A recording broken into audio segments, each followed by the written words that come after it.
Notre thème de ce matin est intitulé « Car Dieu est au contrôle ». Est-ce que tu peux m'aider à dire à ton frère « Car Dieu est au contrôle ».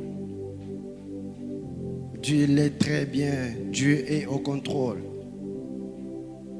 Et cette semaine, on était en train de parler avec la jeunesse sur un thème qui m'a trop béni, qui dit « Bâti sur le roc » ou encore « Bâti sur l'assurance ».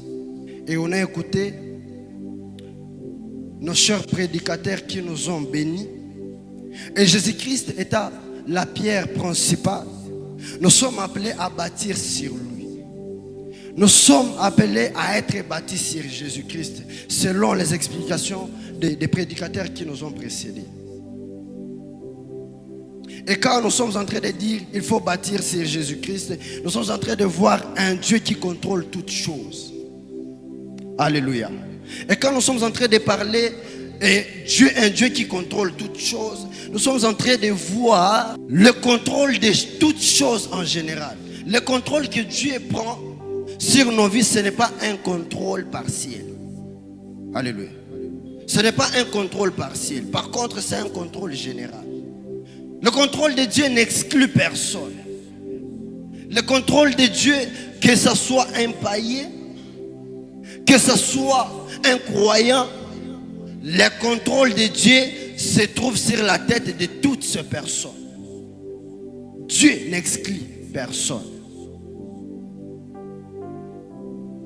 Et ce thème, ce n'est pas un simple conseil humain. Par contre, c'est un appel à placer notre foi au-dessus de nos sentiments. Alléluia. C'est un appel à placer notre foi au-dessus de nos sentiments.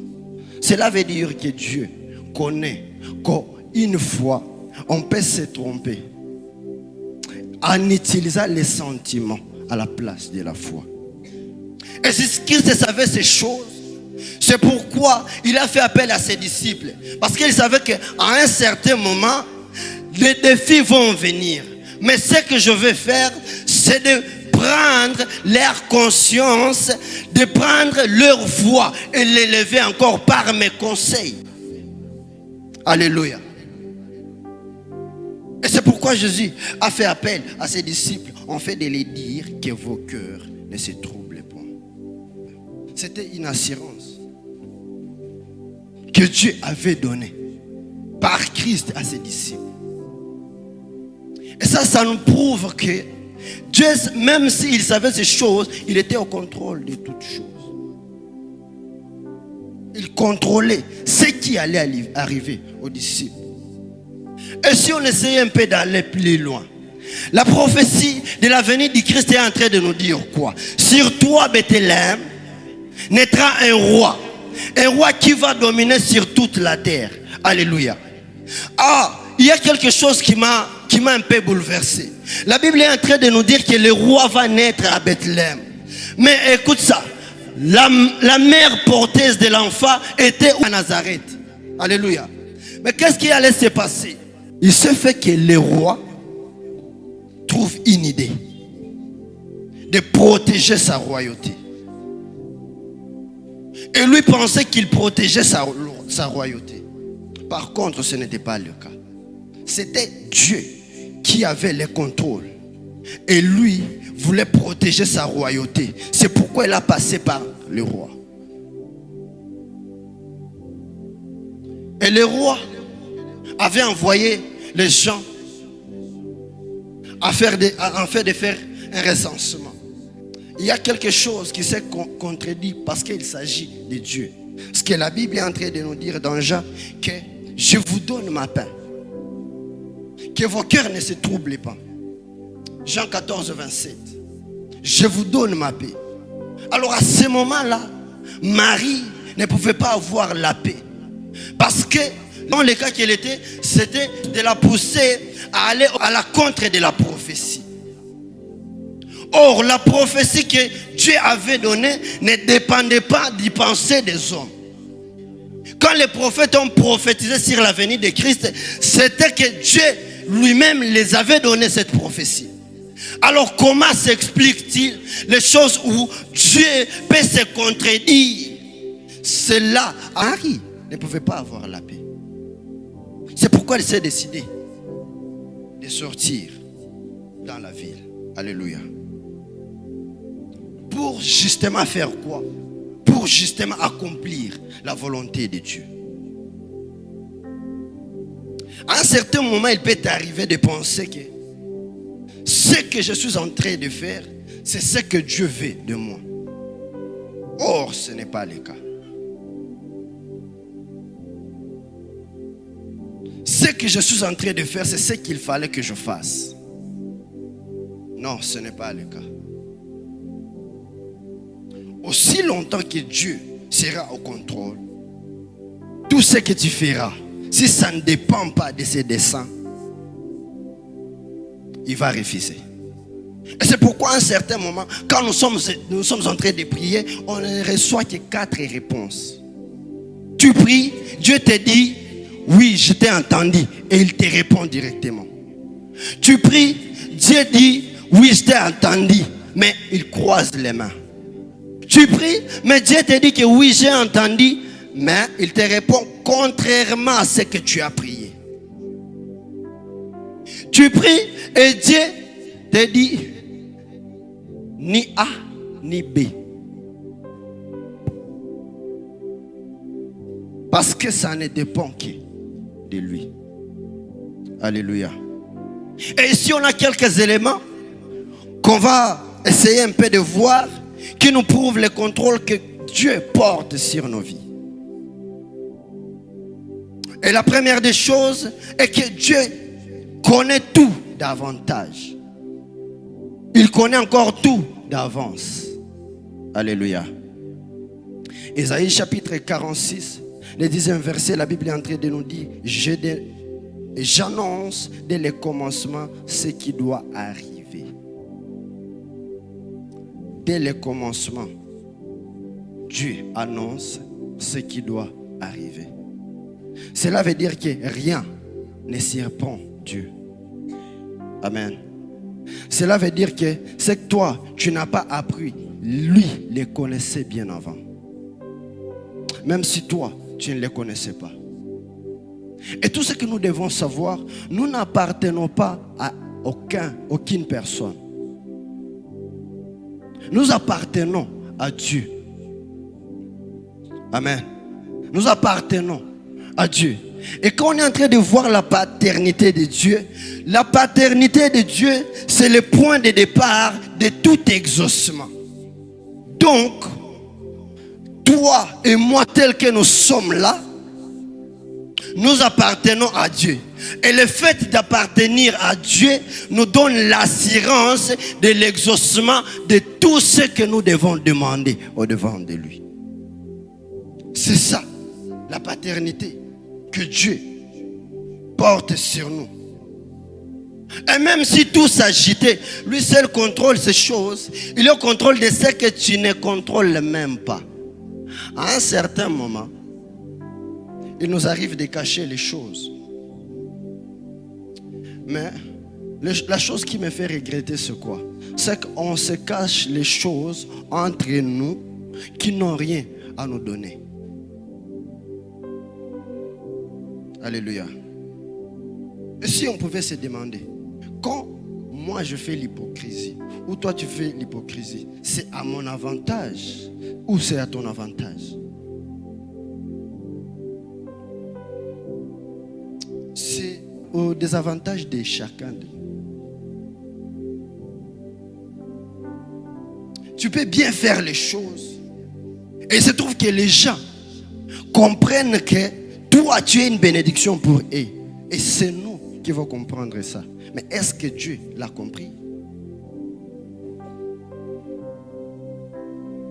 Est-ce que Dieu aussi prend cette bénédiction que les autres sont en train de déclarer sur toi en considération?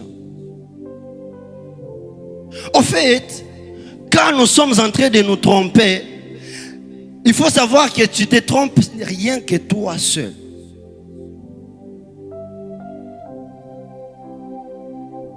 Et Dieu dans son trône, il est en train de regarder. Ce qu'il ne sait pas, c'est qu'il fait l'hypocrisie envers lui, mais ce n'est pas lui qui va les juger. Il cache ses défauts devant son frère, mais ce n'est pas son frère qui va les juger.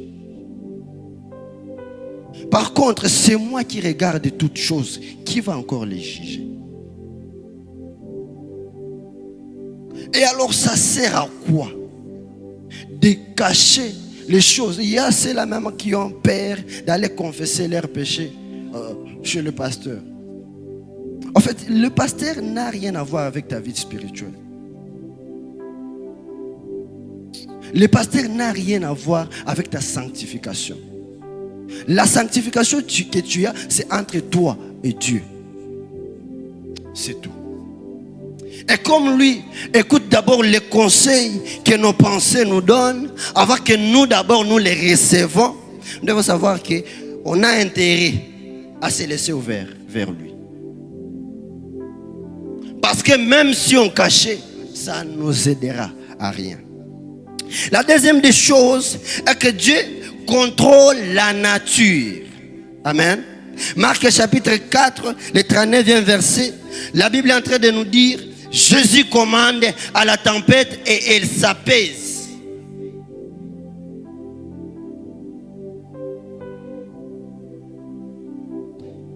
Si on analyse très bien, au temps de Jonas dans la barque et au temps de Jésus dans la barque, il y avait une différence.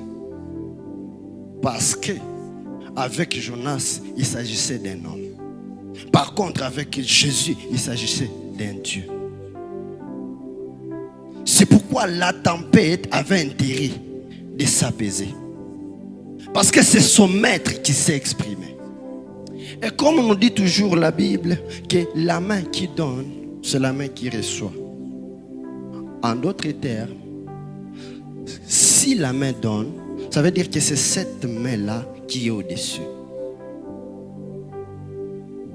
Alors que si l'esprit te pousse à donner, et que tu te trouves que tu es dans cette obligation de donner, ton âme aussi est disposée à donner. Alors que si ton âme est disposée à donner, c'est tout l'homme qui est disposé à donner. Maintenant, Zachée s'est dit que moi je vais chercher Christ. Or, la mission de Christ, c'est la mission de chercher un homme, c'était la mission de Christ. Comment Zachée voulait voir Christ? En voulant se mettre au-dessus. Or, avec la situation de la nature, aucune personne peut monter au-dessus de la divinité. Alors que Zachée voulait voir Christ, à la place que Zachée puisse voir Christ, c'est Christ qui l'a vu. Alors que c'est Zachée qui était au-dessus.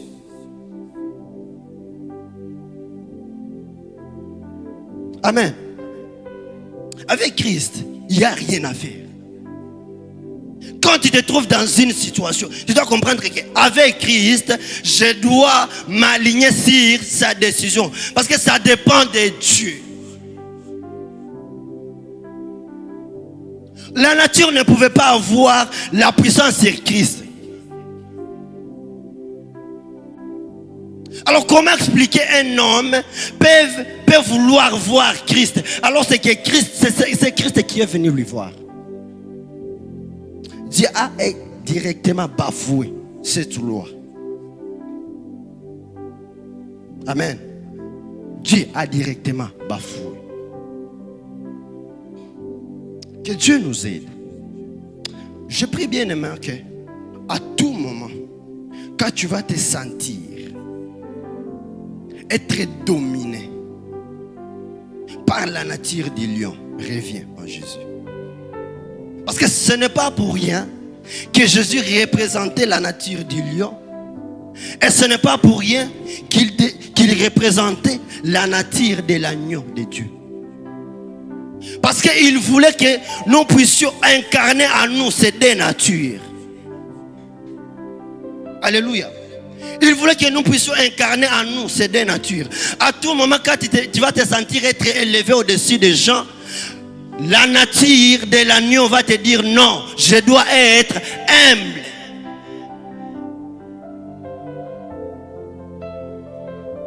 Et quand les gens auront besoin maintenant, à cause de ta sagesse ou de ta simplicité pour te dominer, la nature du lion va s'élever. Parce qu'aucune personne peut dominer sur la personne que Dieu a mis ses yeux.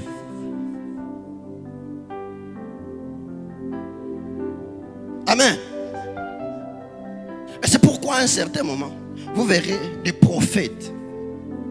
Un prophète qui, quand il entre à l'église, c'est toute l'église. Et papa est... Vous savez, moi j'aime le révérend Bouga. Parce qu'en lui, il y a une humilité que moi personnellement, je n'arrive pas à comprendre. Et un jour, quand on avait une retraite de toute la jeunesse, il y a un garçon qui est venu me dire, votre révérend a encore le temps de venir vous voir comme la jeunesse et vous donner les enseignements. C'est une grâce. Et là, j'ai béni l'Éternel.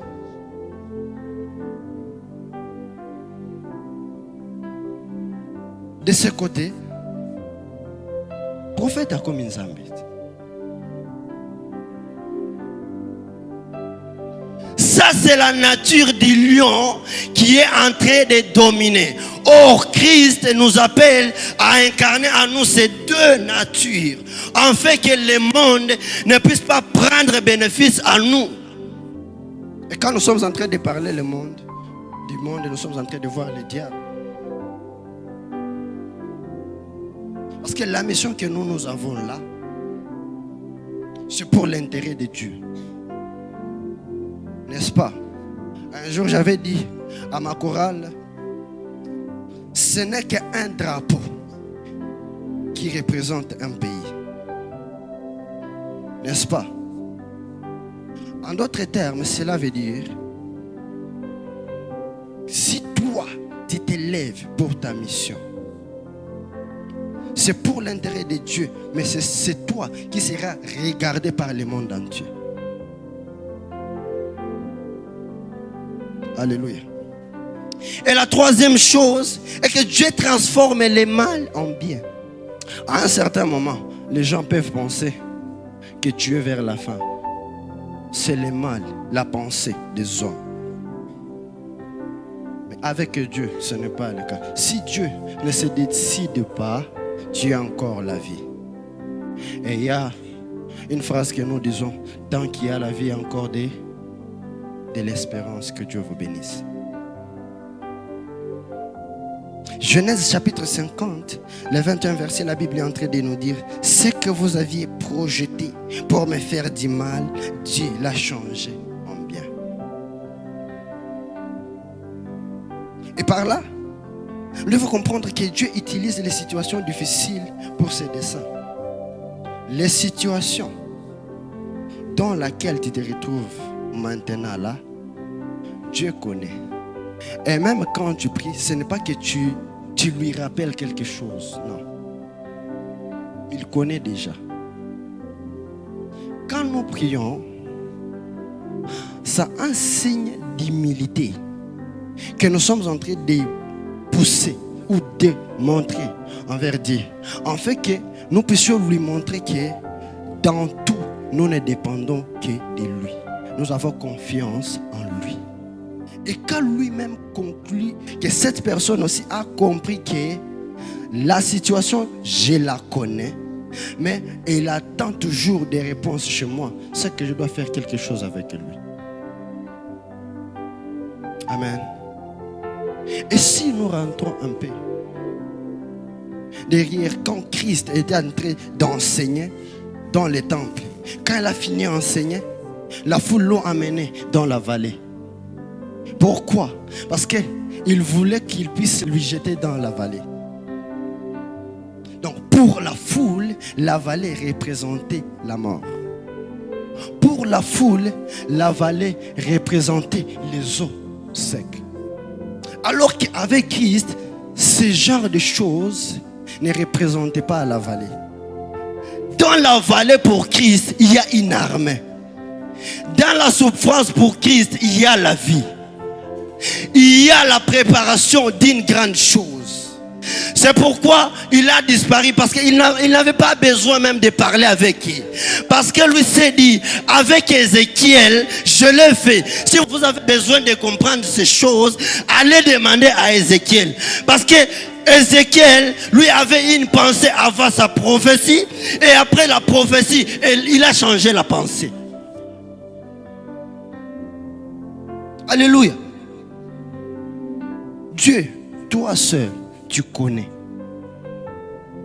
Et Dieu lui autorise, prophétise sur ces eaux. Pour Christ, il n'y avait pas la mort dans la vallée. Alléluia. Pour Christ, il n'y avait pas la mort dans la vallée. Tout ce que les hommes pensaient que ça peut être une punition. Pour Dieu, ce n'était pas une punition. Parce que Dieu contrôlait tout ça. Et si on peut penser encore autrement, quand nous sommes dans des situations difficiles, pourquoi pensons-nous que c'est nous seuls qui se trouvent dans ces situations? Vous savez quoi? On n'est pas défini par la victoire. Vous me comprenez? On n'est pas défini par la victoire. Parce que dès lors, dès la création, on était des victorieux. Par contre, on est défini par le fait de vaincre les situations difficiles. C'est pourquoi vous verrez que Christ, avant sa venue sur la terre, on savait qu'il était au ciel. Mais on ne savait pas s'il était localisé quelque part. Il était toujours au ciel. Mais juste après sa victoire, maintenant là où je te dis, nous savons que Christ est assis à la droite.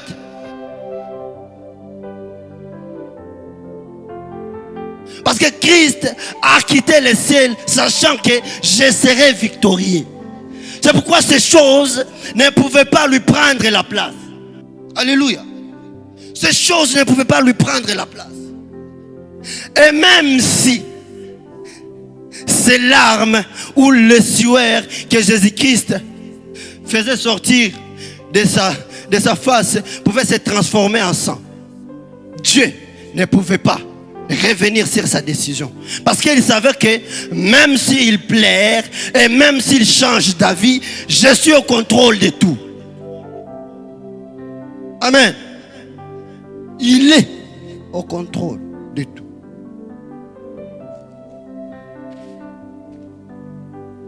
Et le quatrième point, nous devons savoir que Christ soutient tout par sa puissance. Dieu soutient tout par sa puissance. Amen. Quand on est en train de parler de tout, toi aussi, tu dois te mettre dans les tout. Parce que juste au début, je t'avais dit que même chez les croyants, même chez les non-croyants, on se rend compte que à la fin des comptes, on doit revenir à Dieu. On doit revenir à Dieu. Hébreux chapitre 1er, le 3e verset. La Bible nous dit, il soutient toutes choses par sa parole puissante. Et par là, quand j'étais en train de penser, en fait, Dieu m'a donné la grâce de faire des petits voyages. Et quand je suis maintenant là, je suis en train de voir si je faisais 1000 km, je vais voir l'extrémité de la terre. Or, après ces 1000 km, je me rends compte qu'il me faut encore 1000 km. Et quand je serai dans ces 1000 km, je me rendrai encore compte qu'il me faut encore avoir 1000 km jusqu'à ce que je n'aurai pas la réponse.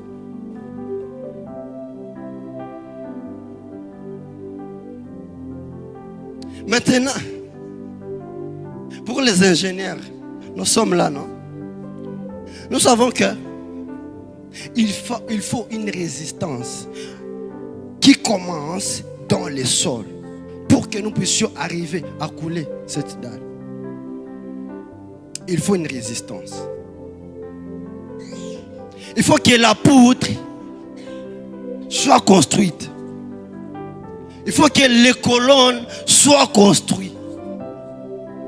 Mais quand je suis en train de voir, mais le ciel, il n'y a même pas de poutre. Il n'y a même pas de colonne. Mais qu'est-ce qui se passe? Par contre, selon la géographie aussi, la terre est en train de flotter quelque part. On peut voir qu'est-ce qui soutient ces choses? Non. Pourquoi on ne peut pas le voir? Parce que Dieu est spirituel. Et quand nous sommes en train de voir qu'il est spirituel, donc nous, on ne peut pas le voir par nos propres yeux. Ce n'est que lui qui soutient toutes ces choses. Alléluia. C'est Dieu qui soutient toutes ces choses. Le dernier point, qui est le 5e, nous devons comprendre qu'il accomplit toujours ses promesses. Alléluia. Nombre 23, 19, la Bible nous dit: Dieu n'est pas un homme pour mentir, ni un fils d'un homme pour revenir sur sa décision. Ce qu'il a dit, ne l'exécutera-t-il pas? Ce qu'il a déclaré, ne l'accomplira-t-il pas? Voici, j'ai reçu l'ordre de bénir. Il a béni, je ne révoquerai pas sa décision. Alléluia. Moi l'homme, moi serviteur de Dieu que je suis, je ne révoquerai jamais la décision de Dieu. Peu importe les grades que tu peux avoir. Je suis je ne sais pas qui. Je suis trop respecté, je ne sais pas où. Ça ne révoquera jamais la décision de Dieu. Et par contre, tu vas penser que tu es en train de révoquer la décision de Dieu. Or, tu ne fais qu'accompagner l'accomplissement de cette décision. C'est pourquoi Potiphar pouvait se décider facilement. Joseph, on t'affaire. Nous avons des situations très difficiles. Nous avons des situations qui nous compliquent. À un point où on arrive à penser, cette fois-ci, c'est ma mort. Cette fois-ci, c'est ma fin. Non, ce n'est pas la fin. Parce qu'il y a encore la vie. Et celui qui donne la vie, c'est Dieu. Donc, il te donne la vie parce qu'il a l'objectif. Tu peux te rappeler, un jour tu étais malade et les gens pensaient que tu allais mourir. Mais maintenant là, tu es en vie. La maladie que tu vis avec, c'est ça, c'est la même maladie qui tue les autres. Mais toi, tu es en vie. Pourquoi? Dieu a encore quelque chose à faire avec toi. Et le prédicateur d'hier m'a béni. On ne peut pas penser à la fin. Il y avait une maman qui pensait que Christ pouvait guérir seulement. Et ce prédicateur, qu'est-ce qu'il nous a dit? Non, cette maman était venue avec la foi de la guérison. Or, ce que je veux est qu'elle puisse télécharger la nouvelle version, qui était la version de quoi? De la résurrection. Et Christ maintenant, à une autre personne, il a encore développé. C'est pourquoi quand Marie l'appelait, Jésus-Christ lui dit: tu vas penser comme cette maman-là, qui pensait que je pouvais seulement guérir. Donc je ne viens pas. Et si je viens après la mort, tu vas penser que je me limite seulement à la mort. Donc Christ, il n'était pas allé. Et qu'est-ce qu'il fait? Après quelques jours, il se met en route pour voir Marie. Et qu'est-ce qu'il dit?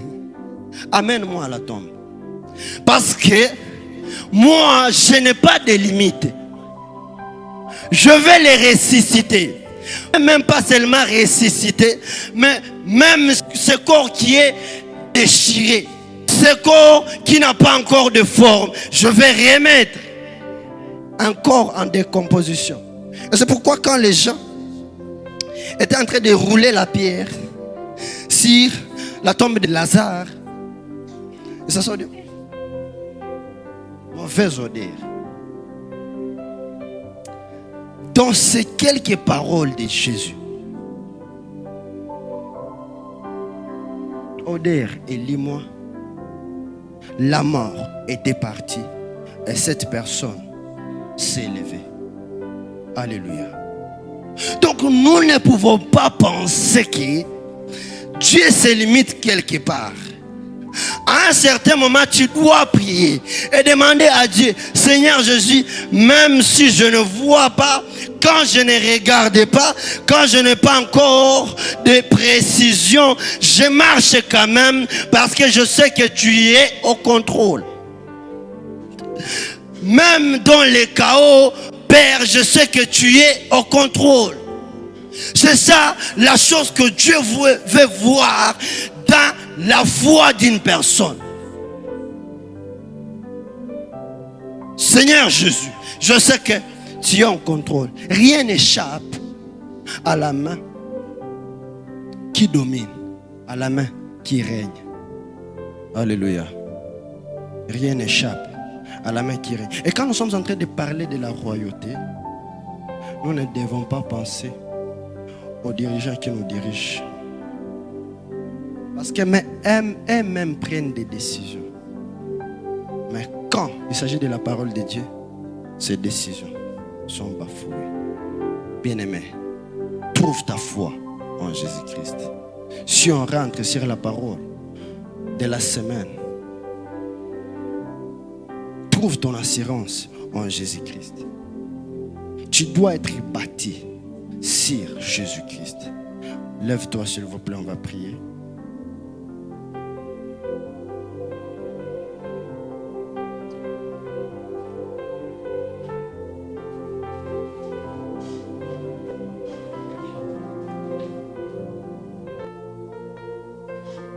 Tu vas dire à Dieu, à un certain moment, je pensais que tu étais limité. Mais maintenant, j'ai compris que c'est moi qui suis limité. Parce que la parole est en train de nous dire, là où vos voix, il s'agit du pluriel, se termine. C'est là où ma voix, il s'agit des singuliers, commence. En d'autres termes, ça veut dire que ma pensée, ta pensée, si on les additionnait, là où ça trouve sa fin, c'est là où la pensée de Dieu commence. Alléluia.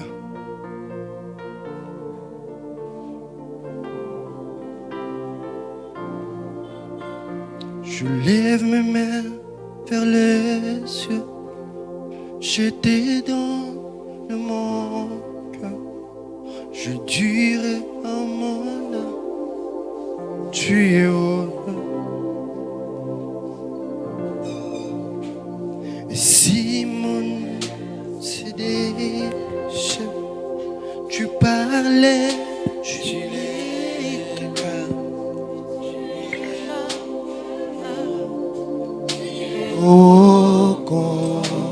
Et si les mers se déchaînent, et si les mers se déchaînent, tu parlais, tu les calmes, tu es mon repos, tu es au contrôle.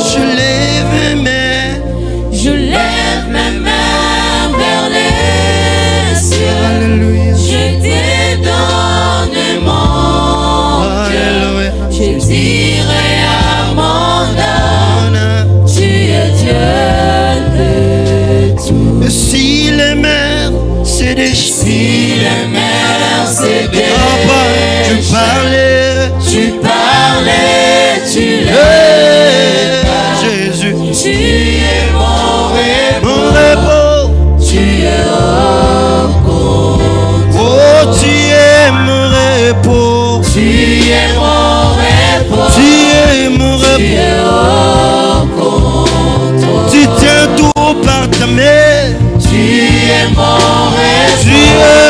repos.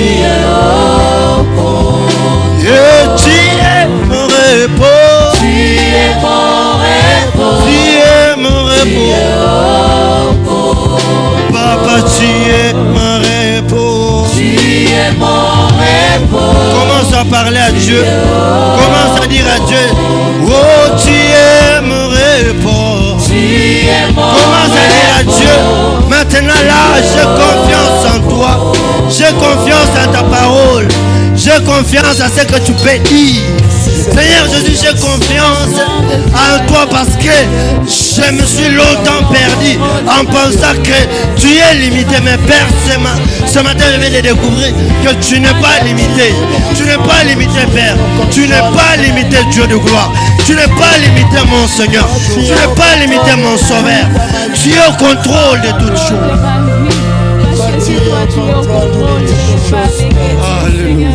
Si tu es au contrôle de toutes choses, même les événements, À la fin, nous allons, le pasteur va clôturer la prière. Seul tu es au contrôle. Merci Jésus. Nous bénissons ton nom, Seigneur notre Dieu.